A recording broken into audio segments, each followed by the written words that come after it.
लेकिन भाजपा के साथ जाने के बाद भाजपा 3000 5000 वोट पे सिमट के रह जाती थी, वो भाजपा जो है विधानसभा में, लोकसभा में भारी बहुमत जो है हासिल कर रही है। तो उसके पीछे अति पिछड़ी जातियों का जो है महत्वपूर्ण रोल है। आप कह सकते हैं कि पिछड़ी जातियों के वोट से भारतीय जनता पार्टी की सरकारें बन रही हैं। लेकिन भारतीय जनता पार्टी में पिछड़ी जातियों के प्रति जो है जिस तरह से अभी हमने महसूस किया, देखा, जिस तरीके से इनके साथ डरे सहमे हुए हैं, शोषण अन्याय अत्याचार हो रहा है, सवर्ण जातियां इस समय पूरी तरह से बेलगाम हो गई हैं और पिछड़ी जातियों पे शोषण अन्याय अत्याचार इस तरह से दौर बढ़ता ही जा रहा है। सबसे ज़्यादा रेप, सबसे ज़्यादा मतलब शोषण अन्याय पिछड़ी जातियों के साथ हो रहा है। और दुख इस बात का है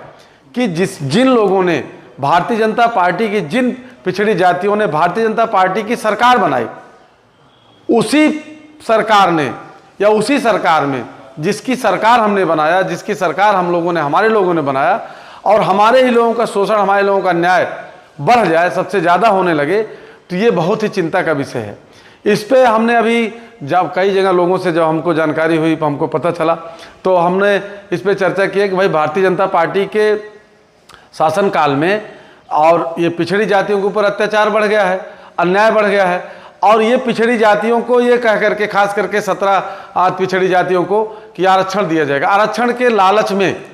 इनको जो है भारतीय जनता पार्टी में ले जाया गया। हम ये इसलिए ले जाया गया कहेंगे कि कुछ सहयोगी दल भारतीय जनता पार्टी के,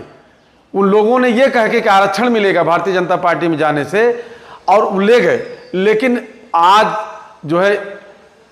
11 साल हो गया केंद्र में भारतीय जनता पार्टी की पूर्ण बहुमत की सरकार है, और 8 साल से प्रदेश में सरकार है, लेकिन आरक्षण के नाम पे कहीं कुछ नहीं मिल रहा है। हाँ, बीच बीच में इस तरह चर्चा कर दी जाती है कि आरक्षण दिया जाएगा, आरक्षण मिलेगा। हम कह रहे हैं, हम पूछना चाहते हैं, क्या इससे भी बड़ा और कोई बहुमत आएगा क्या? जितना जरूरी है आरक्षण के लिए, जितना जरूरी आरक्षण का नोटिफिकेशन के लिए, उतना बहुमत तो है आपके पास, फिर क्यों नहीं दे रहे हैं? अब अगर नहीं दे रहे हैं, कल अभी हमने थोड़ी सी पे जो है बोल दिया कि भारतीय जनता पार्टी पिछड़ों